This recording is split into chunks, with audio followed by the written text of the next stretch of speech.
Well, since making my transition over to doing kind of a slow tour of Vietnam and the surrounding areas, there's been a lot of questions and comments, which I've been trying to keep up with as best I can.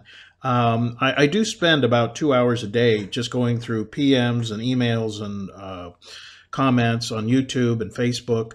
But I realize I just can't keep up with the amount that are coming in. So what I decided to do is about every 10 days, I will do one of these, which is a kind of a Q&A wrap up or a chance for me to look at the last previous 10 days worth of questions that kind of come up over and over again, and then do them, do a response for you here in video. Because not everybody reads through the comments. And those of you who watch the videos on YouTube on Smart TV can't see the comments. It doesn't show them, at least not on any of the Smart TVs I've checked it out on. And also just again, just to kind of address it one time for everybody, and yeah, just kind of cover that. So I'm going to try to do that every 10 days, which will be 3 times a month, and I'll put it on my calendar to remind me, and we'll do that. Now, the questions that have come up the most here since pretty much the last 2 weeks, the 3 weeks really, that I've been here in Vietnam, the question that came up the most was, why did you leave the Philippines? And it's a reasonable question. I was in the Philippines, as you know, for 6 years, and I really enjoyed it. I really enjoyed it. I think a lot of people assume that you leave a place because you're unhappy, you're fed up, you're, just had it or something. That wasn't my reason for leaving the Philippines. Since 2 years ago, as I mentioned before, I'd been planning on, at first I was going to do a 3-week visit in Vietnam. And then I thought, well, if I'm going to do the visa and the travel and the expense, I may as well stay there like 2 months. And then I finally, by the time I got around to doing it, which I put everything in motion about 4 months ago, I decided, well, I'm just going to go ahead and really, really explore the place. And so what I decided to do was to use Vietnam as sort of my home base. For now, I'm in Ho Chi Minh City, and in 6 months, I'll relocate. I'm still deciding where I'm going to relocate to. And while being in Vietnam, because it kind of, out of all the different countries in Southeast Asia, it piqued my interest the most, for me personally. And from Vietnam, I can easily access Thailand, Cambodia, Malaysia. I mean, just so many areas or so many countries here. So the answer to the question is, I'm just curious. I want to see new countries. I want to experience them. My curiosity was kind of piqued over the years by meeting so many expats, you viewers, in fact, who I sat at lunch with or dinner with, or even bumped into at the mall. And as I asked you about what other countries you'd been to, I heard about all these different places, and I started thinking, well, gee, I want to see them myself. I want to check them out. And so I'm willing to just, again, continue the vlogging and just sort of be the scout ant to be out here and check things out, look at things the way that I do, and share back with you what I see. So that's basically why I'm out here. And the other question was, will you be coming back to the Philippines? And I kind of answered that in my previous video, but basically, I'm open to it. I haven't really solidified anything in stone. I love being in the Philippines. The English language makes everything really easy. Again, the people are friendly and all that. So right now, I'm here. That's all I know. I'm here for the next 1 to 2 years. I'm going to look around. And the future's wide open. I mean, I don't know. I may finish out my 2 years here and decide, hey, it's great, it's fantastic, but I miss the Philippines. I'll just go back there, and I'll do that. If I do go back to the Philippines, more likely it will be either Cebu or Dumaguete or Bohol. Actually, those three are like on top 3 on my list. I really was happy in all 3 of those places for different reasons. They each offer something different. And so if I do return to the Philippines, it'll be to one of those 3. But again, I'm trying to be realistic, and a lot can happen in a year or two. I may end up in a relationship with somebody in Vietnam, and that may cause me to want to stay. So I know that could happen, or who knows? Maybe it won't happen. Maybe it just won't work out. I don't know, but I'm open to either possibility. So will I return to the Philippines? It's a possibility. I might not. We'll just have to wait and see how it turns out. The second question that has been asked a lot has been, which is better, the Philippines or Vietnam? And I can understand, the question. The problem is that right now, I've only been here 3 weeks. So I'm still kind of in what you'd call the honeymoon phase. And I know that. Everything is new to me. I'm having a blast. I mean, I enjoy it. I enjoy the city. I enjoy the food. I enjoy the ambiance. I love the infrastructure here. I'm really enjoying the fact that I have really fast internet. It varies throughout the day because I share one router with just the one other apartment next to me.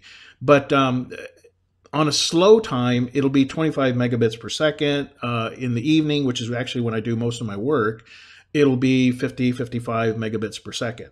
So, and it's actually included with the apartment. So that's even better. I am loving it. I am loving it here in Vietnam, but I really don't feel I've been here long enough and seen enough places to really make a full comparison. I mean, I would be comparing 6 years of knowledge with the Philippines with only, say, 3 weeks here in Vietnam. Now, for what it's worth, I'll give you my first general impressions. And again, that will be more fully bodied as I get more time into more geography here in Vietnam. But from what I've seen so far, which is limited to maybe 4 different districts here in Ho Chi Minh City, or Saigon as they call it here locally, I'm really enjoying it. Like I said, there's so many differences between the Philippines and Vietnam. And it's almost like if someone was to say, well, which do you like better, Canada or Mexico? Well, it's almost like comparing apples and oranges. The best answer I can give you is that it's a give and take. It's a yin and a yang. It really is. Because in the Philippines, you have the strong points that English is spoken. You can just walk into the Philippines and you can start doing business, buy your groceries, and converse with the person, the food vendor there in English. You can, meet a girl online or in person or even in the mall. You can just walk up to her and begin a conversation and go out. When you speak English and everyone else speaks English, that is a huge advantage. And it's a well-known huge draw for the Philippines in tourism. The fact that you can just get off the plane and start talking to everybody. That can't be underestimated. It really is a big, big, benefit to being in the Philippines. Now, comparatively, coming out to Vietnam, there are people who speak English. And generally what I've found is it's been the generation, say, under 35 who have been to college, and quite a few people. In fact, just about every woman that I've interacted with online has been to college. They either have a degree or they're working on a degree. Education is a really big part of the younger generation here, and learning English is a big part of that. So if you are going to speak with somebody or find somebody who does speak English, chances are they're going to be, under 35. There are less when you get above that age range. So when you go to, as I have, to say a restaurant and the only person operating it is somebody in their 40s or 50s, it's pretty much unlikely that they're going to speak English. Now, the landlords who are older but do a lot of business with expats, they tend to, in fact, you probably saw in one of my videos, the man was well into his 50s, but because he does a lot of business in his rentals with foreigners, he speaks pretty good English. So there is English to be found, but you have to expect 2 things. One, you're going to have to find some workarounds.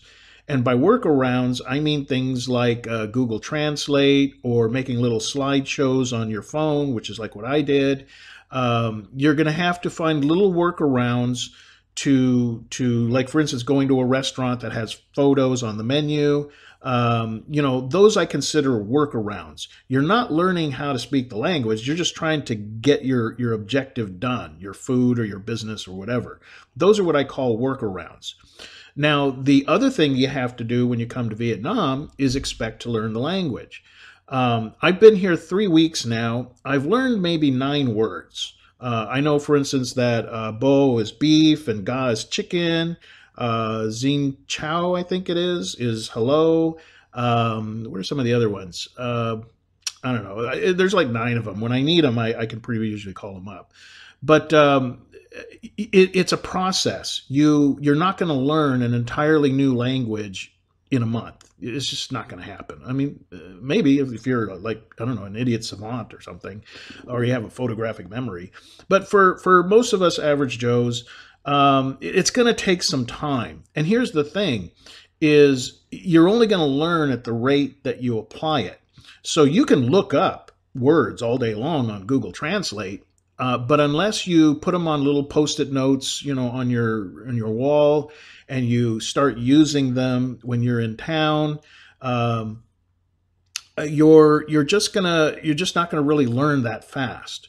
Now, the other thing I found, for instance, when I was 32, when I was 32 years old, I still didn't know any Spanish. And now I'm pretty much 90% fluent in Spanish. But at the time, that was like 32, I didn't know any Spanish.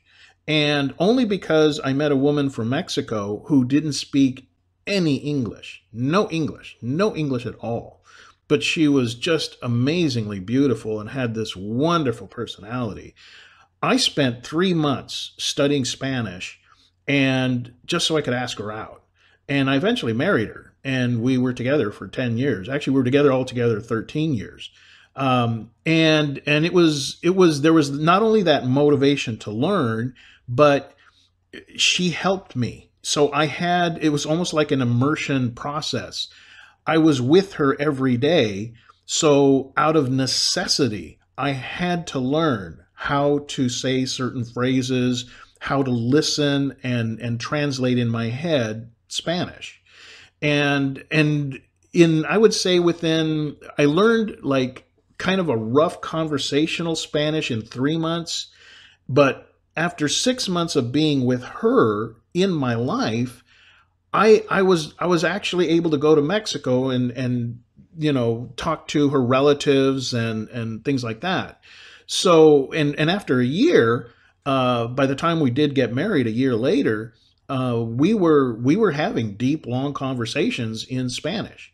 Now, as the years progressed, she is now fully fluent in English, because I helped her with that. In fact, within a year and a half, she knew enough English that she got a very good job there where I worked at in the medical device industry. So that's where the language, in comparison between Philippines and Vietnam, is going to be one of the biggest things that you're going to have to really look at. Vietnam has a lot in the way of infrastructure to offer. Again, it's with the French history that I've mentioned before, and the organizational effort of the Vietnamese government today, the way that they provide community services and parks and maintenance and all these things, it makes for a very pleasant experience, at least here in Ho Chi Minh City, and which is what I've experienced. Whereas in the Philippines, I would have to say that the infrastructure needs work. It really does. And it can be frustrating. In fact, it's a common discussion among any expat group that dealing with the infrastructure, the bureaucracy, the lack of maintenance in the cities and towns and whatever, it can grind on you, and you have to adapt to it, because it isn't going to improve anytime soon. So you have to expand your patience, and you have to, take on the bahala na sort of attitude of just, okay, I'm not going to freak out. I'll just come back tomorrow and hopefully it'll get done. So those, I would say, again, it's not a matter of better or worse. It's for me. I was happy. I was happy in the Philippines for 6 years. I wasn't unhappy. I learned to adjust to what was there. And here in Vietnam, I don't have to do a whole lot of adjusting when it comes to getting things done. Like you probably saw my video on how to get a bank account. I mean, it took like half an hour, and it was like boom, I had my card and I was ready to rock and roll. So those things are easy, but when it comes to the language, if you don't feel like putting out the effort to learn Vietnamese and you're going to stay here long term, I'm talking long term. If you're just here for a visit, yeah, you can kind of just, do workarounds for 2 weeks.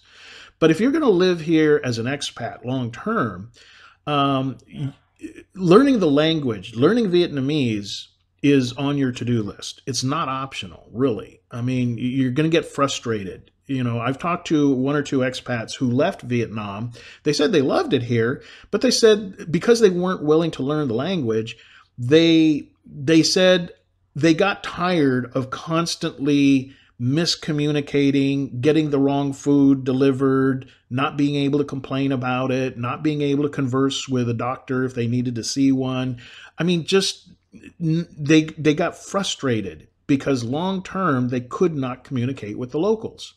So to me, if you're already of a steel mind that you tell yourself, hey, I'm just going to have to step it up a little and learn. I'm just going to have to put the brain back in gear and start little by little.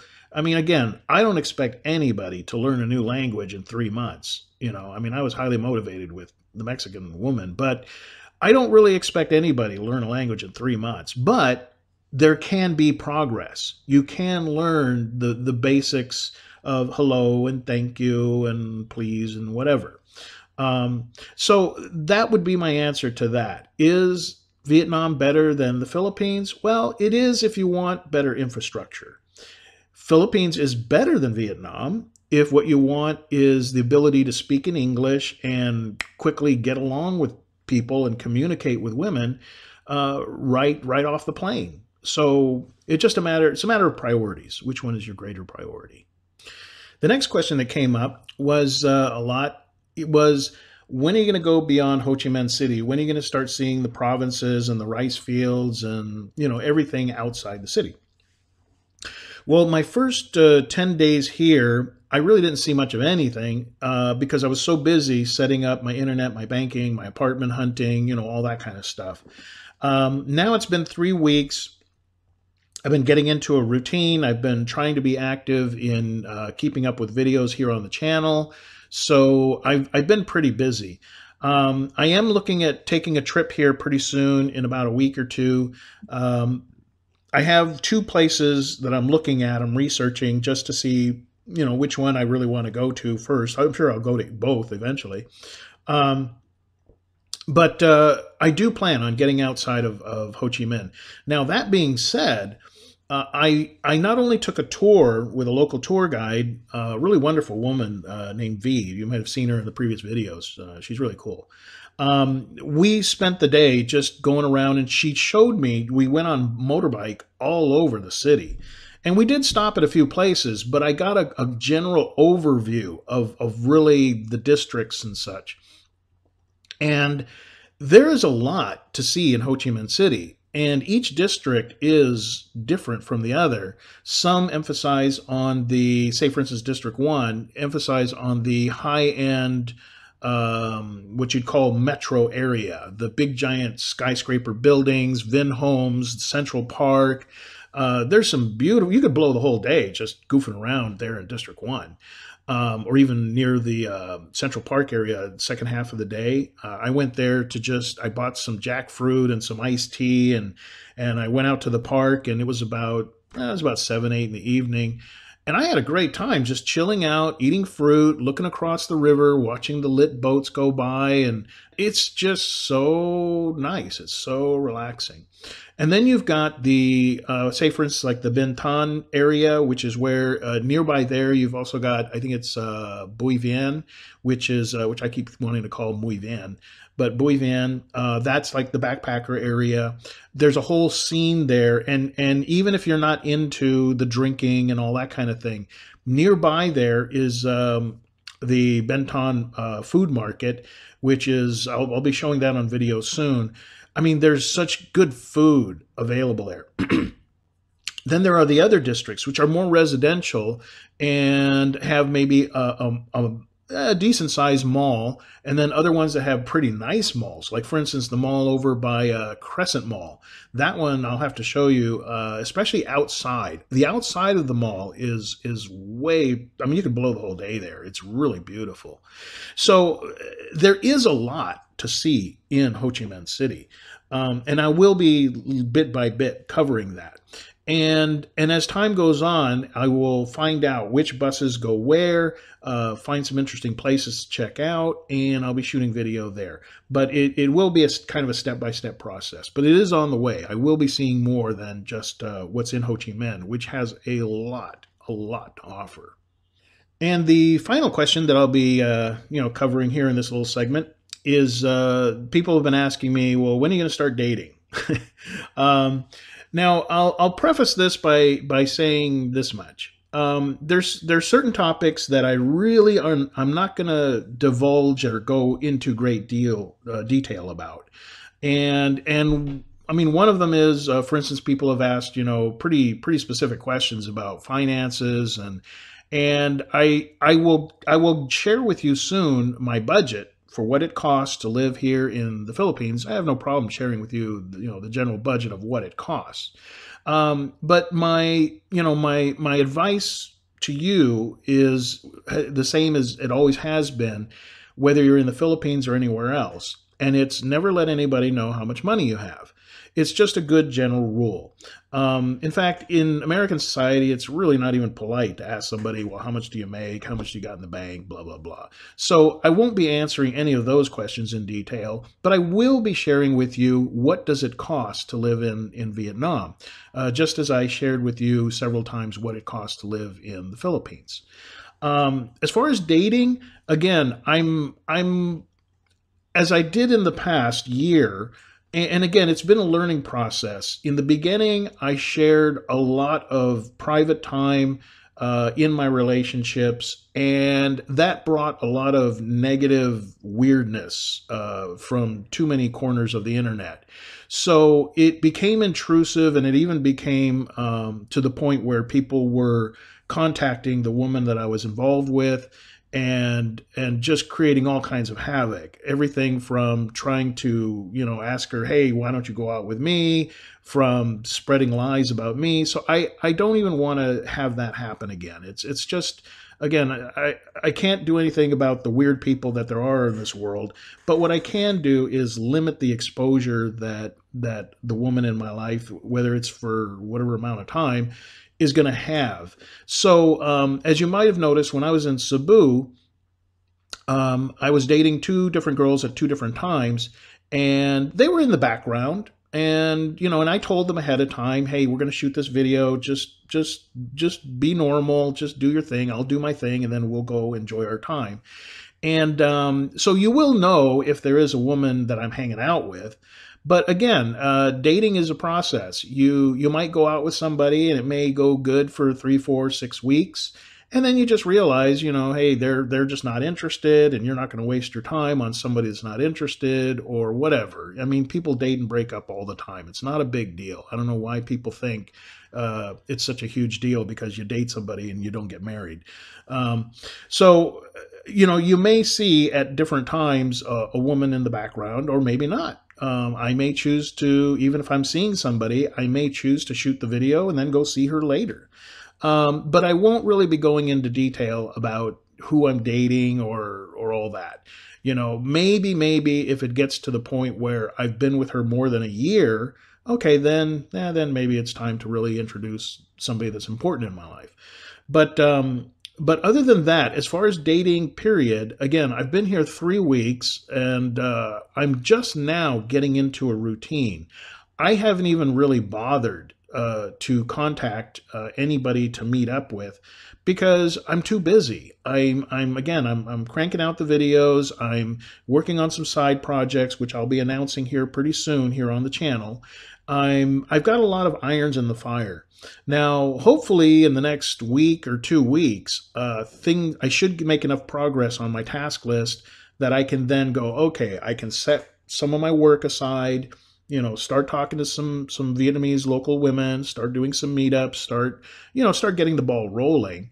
But again, that's a process. I may meet one, and then it's like after having coffee together, I might realize, well, gee, the communication is just not working here. Or she may not be my type. I may not be her type. It could be anything. And it'd be like, okay, well, we met for coffee and we went to the park and that's it. We're done, and then it's on to the next one. And then, you just kind of have to, it's a search, and I don't know why people are surprised that dating is a process. Some of the comments I've read, it's like, well, you dated this girl and now you dumped her and you didn't marry her, and that somehow is like some big deal.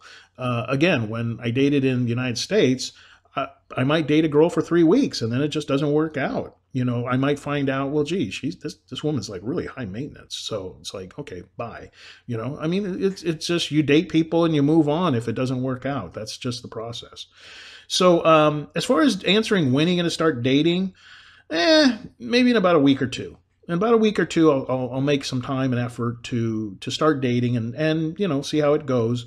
Now, the specifics of which, the mechanics of what's involved and what sort of things you need to do to best relate to a woman in Vietnam, those I'll be covering in my Bachelor channel. That's very specific information, which is what the Bachelor channel was created for. I'll give some general ideas here on the main channel, but really if you want the specifics about, and there's already about 46 videos on the Bachelor channel in going into detail as far as dating a Filipina, which, again, dating a Filipina is a whole different ball game than dating a Canadian, an Australian, an American woman. It's a whole different ball game, and there's very specific things you need to understand, and those are in the Bachelor channel. Half of the videos are for guys that want to find a good woman and get married. There's a whole process of understanding you have to have with that. And then the other half of the videos are, well, if you just want to date and you don't want a committed relationship, well, there's a certain way you go about that so that you don't end up with a whole lot of drama. So again, all of the very specific details are going to be in the Bachelor channel. Some of the generalities I will share with you here in the main channel as far as how it's going along with with the Vietnamese dating. Okay, so that's about it for this segment. Again, this will be about every 10 days, and I'll try to, again, keep an eye on which comments come up the most, which questions come up the most in the comment section, and then every 10 days I'll try to address those. All right, so you'll probably know which ones are the Q&A. I'll try to put on the icon Q&A and the new green logo, the cartoon logo that I just had done. All right, so I'll see you guys in the next video, and we'll check out something new. Bye-bye.